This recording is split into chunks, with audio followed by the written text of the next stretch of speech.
take a few minutes and look at the various ways that you can integrate the Point2 IDX into your website so that the consumers will want to come to your website because it's such a rich experience for them and they can easily find the information that they're looking for.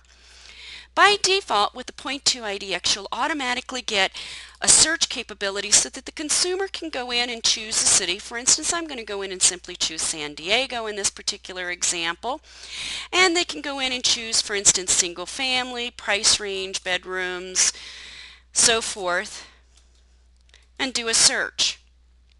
And they'll be given the summary information from which they can go in and click and view the details on the property. But statistics have shown that the consumer wants to get to work right away. The least amount of clicks, the better. So you can go in and actually create web pages on your site and create links so that, for instance, if they go choose, in this case, Escondido, it takes them to a web page in your site. Now, this is actually an example of the Point2 IDX plus the additional fee for the monthly mapping. With the mapping, though, the great advantage is the consumer can simply go in and mouse over any of the properties, and they can go in and they can zoom in either with the zoom feature here or by going in and clicking and zooming right into a specific area, and then just simply mouse over any of the houses to be able to see more information about the property. And if they click on here, they'll go to the detail page. It's amazing how much the consumer can zoom in on this, and statistics have shown that when they can get down to the individual street level, they're already driving the neighborhoods, and they're usually within less than a 90-day buying time frame. It's just a function of finding the right house.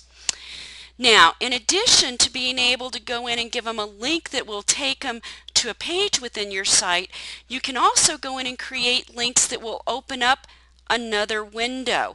In this particular example, because it is the standard site, there is a limit of 15 pages.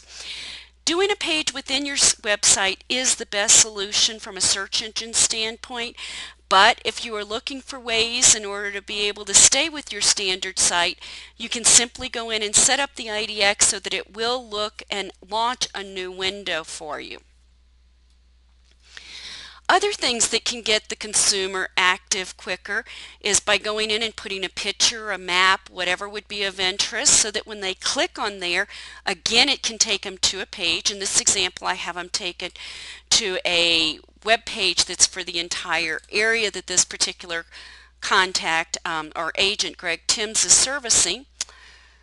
But you can also go in and have a quick search on here so that if you would like, the consumer can once again just quickly go in, take a look. For instance, in this particular case, San Diego, they can put in their minimum price, they can put in their maximum price, and do a search and be able to get there quickly.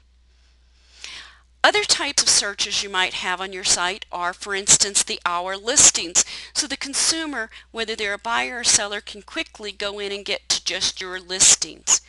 The consumer has the ability to be able to save their listings that they've looked at in the favorites, and you want to give them a way to log back in. With the Point2 IDX, there is a way you can go in and create a header so they can log in from there, or you may want to create a link which will take them to the search saver login so that if they're an existing client that saved listings or done a search saver, they can go in and sign in here, or they can create a new account. Thank you for your time. I hope this has given you a good overview of the things you can do when integrating the Point2 IDX into your site.